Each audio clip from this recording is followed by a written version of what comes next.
Selamat datang di channel Belajar MIPA. Belajar MIPA, matematika dan IPA sangat menyenangkan. Klik like, subscribe, dan tombol lonceng untuk mendapatkan pembahasan-pembahasan yang menarik dari Belajar MIPA.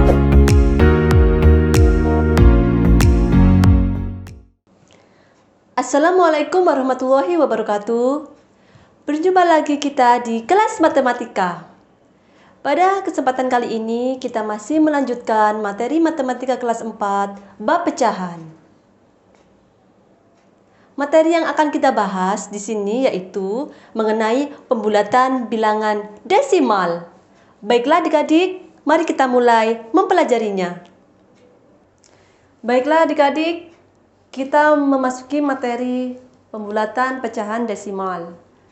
Pembulatan pecahan desimal itu kita bahas pembulatan persepuluhan terdekat dan pembulatan kesatuan terdekat. Apa maksudnya? Kalau ke persepuluhan terdekat, maka yang kita perhatikan adalah angka pada perseratusan. Angka pada perseratusannya itu berapa? Jika angka perseratusannya itu yaitu 0 atau 1 atau 2 atau 3 atau 4, maka pembulatannya dianggap 0. Tapi jika angka perseratusannya itu adalah 5 sampai 9, maka dibulatkan menjadi 1. Bagaimana sih maksudnya? Baiklah, kita langsung ya ke contoh soal. Misalkan pecahan desimal 0,64 dibulatkan ke persepuluhan terdekat. Persepuluhan terdekat itu yang mana? Ini kan. Kalau persepuluhan terdekat yang dibulatkan, kita perhatikan angka pada posisi perseratusannya. Yang mana? Yang ini. 4 ini. 4. Kalau ini nilainya 4, maka kita bulatkannya adalah berapa? 0 ini. Di sini. Sama kakak sudah ditulis. Kalau kurang dari 5 itu kan 0, 1, 2, 3, 4. Itu pembulatannya hasilnya 0. Jika lebih dari 5 atau sama dengan 5, itu hasil pembulatannya adalah 1. Kembali ke soal ya. 0,64 kita bulatkan ke persepuluhan terdekat. Persepuluhan terdekat itu adalah 6.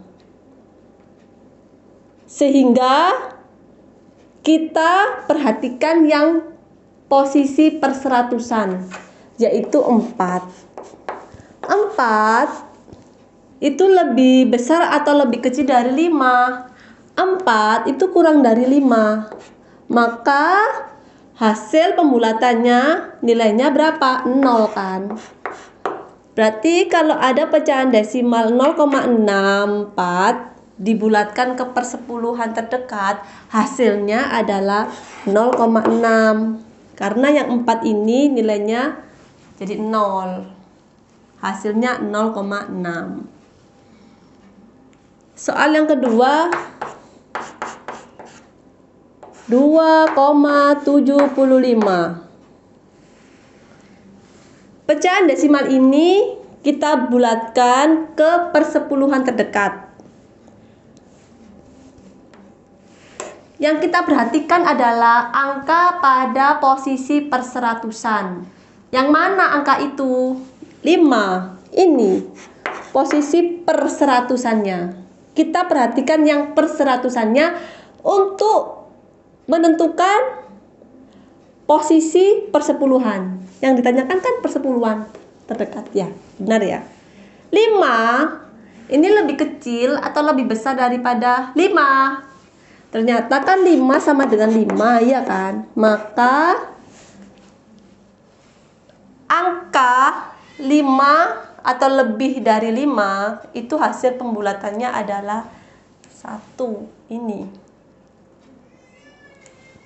Jadi nilainya 1.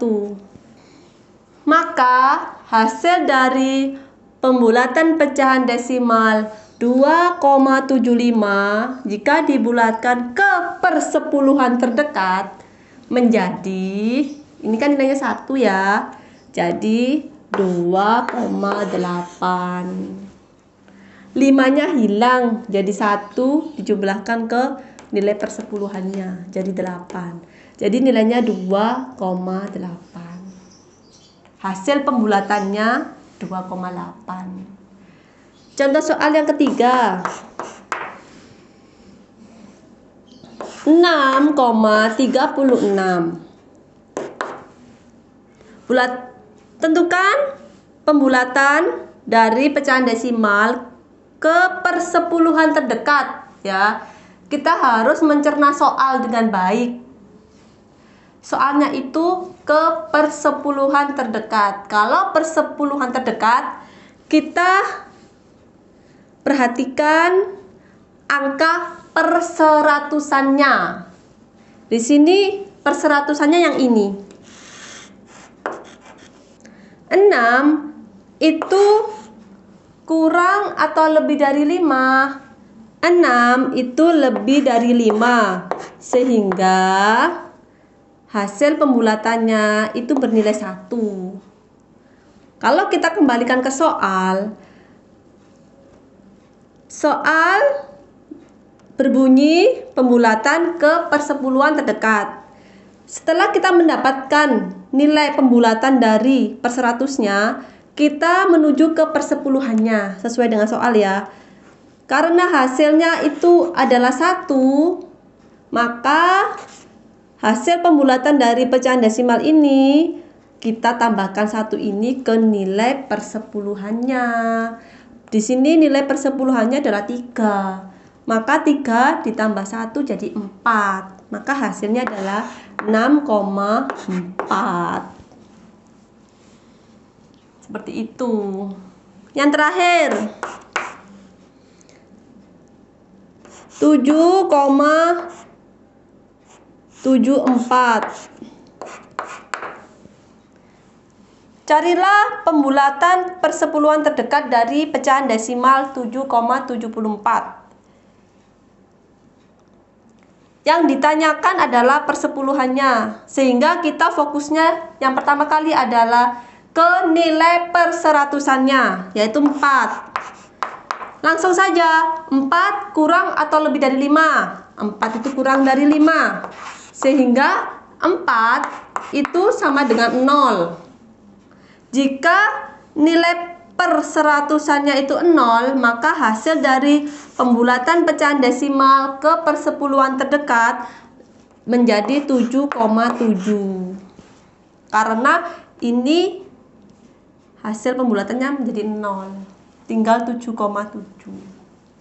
Hasilnya adalah jika 7,74 itu dibulatkan ke persepuluhan terdekat, maka bentuk desimalnya menjadi 7,7. Dari sini mudah ya adik-adik.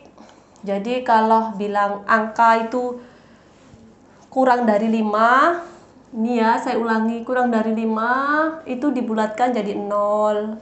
Kalau angka itu sama dengan 5 dan lebih dari 5, pembulatannya ke 1. Jika pembulatan pecahan desimal ini ke persepuluhan terdekat, maka yang pertama kali kita lihat adalah nilai perseratusannya. Ini. Nilai perseratusan ini berapa nilainya? Kurang dari 5 atau lebih dari 5? Kalau kurang, dibulatkan menjadi 0. Kalau lebih dari 5, dibulatkan menjadi 1. Jika 0, maka kita anggap nilai perseratusannya sudah hilang. Penulisannya tinggal 0,6. Seperti ini.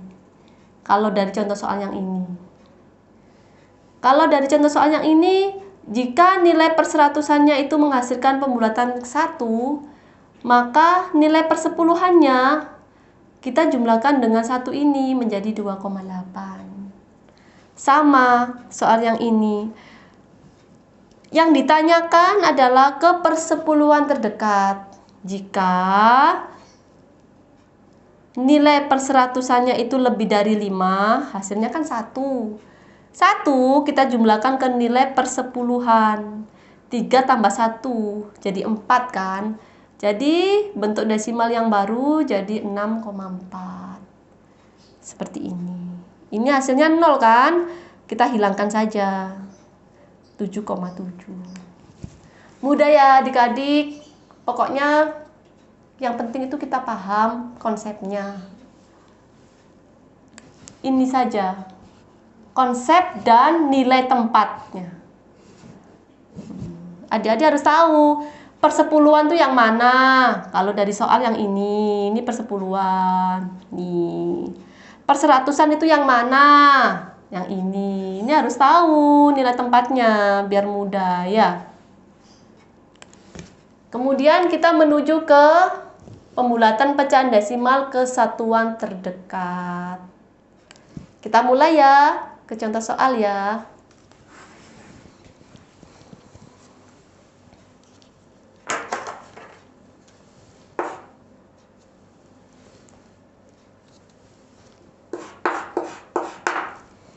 Jika ada pecahan desimal 2,65,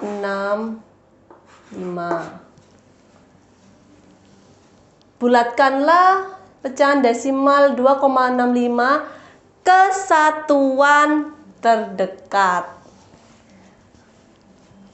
Tadi sudah saya jelaskan ya. Kita harus tahu nilai tempat. Satuan kah? Puluhan kah, ratusan kah, persepuluhan kah, perseratusan kah? Itu kita harus paham konsepnya, nilainya itu di mana tempatnya. Baru kita bisa mengerjakan dengan benar. Kayak gini, pembulatan pecahan desimal ke satuan terdekat. Satuan di mana? Ini kan. Ini, satuan itu yang 2. Nih. Angka 2 ini nilainya itu nilai tempatnya satuan. Jika yang ditanyakan itu satuan, maka yang kita perhatikan itu nilai persepuluhannya.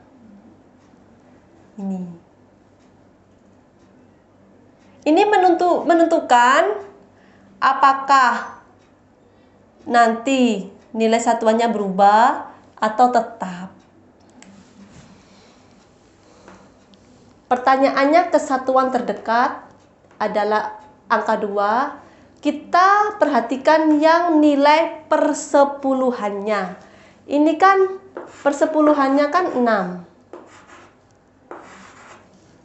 6 kalau dibulatkan hasilnya 1 kan ini.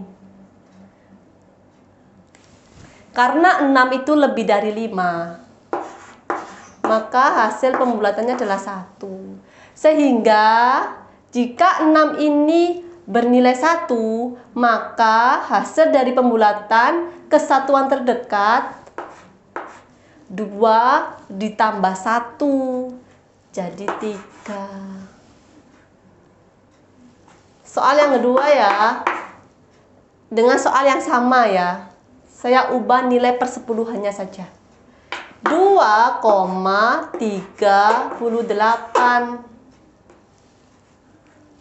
Carilah pembulatan pecahan desimal berikut ke satuan terdekat. Kalau pertanyaannya adalah satuan terdekat, satuan kan, kita perhatikan persepuluhannya. 3.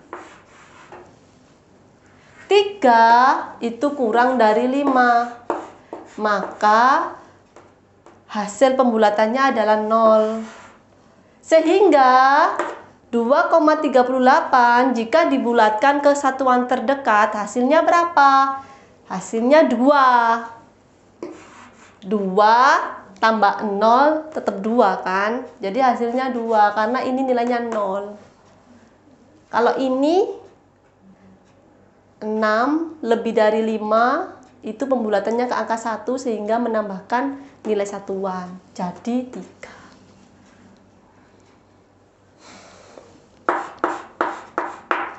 Lagi ya.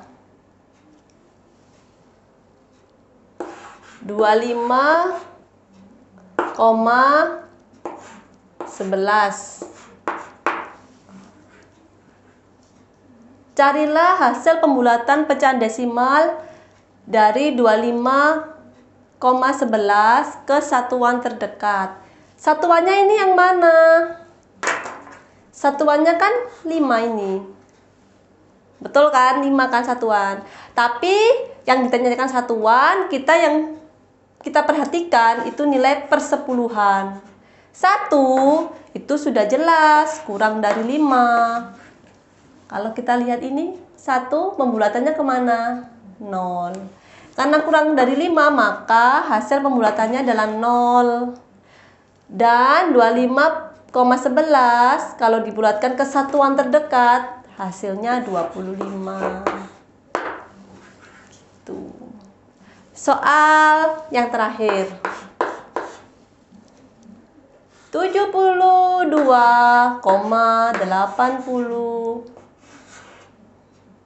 Gini aja ya. Sudah, gak apa-apa. Bagaimana hasil pembulatan pecahan desimal berikut ini ke satuan terdekat? Satuan angka berapa yang menempati nilai satuan dari soal ini adalah angka 2. Karena yang kita cari adalah kesatuan terdekat, maka kita perhatikan yang nilai tempat persepuluhan, yaitu 8. 8 itu lebih dari 5, sehingga hasil dari pembulatannya itu 1.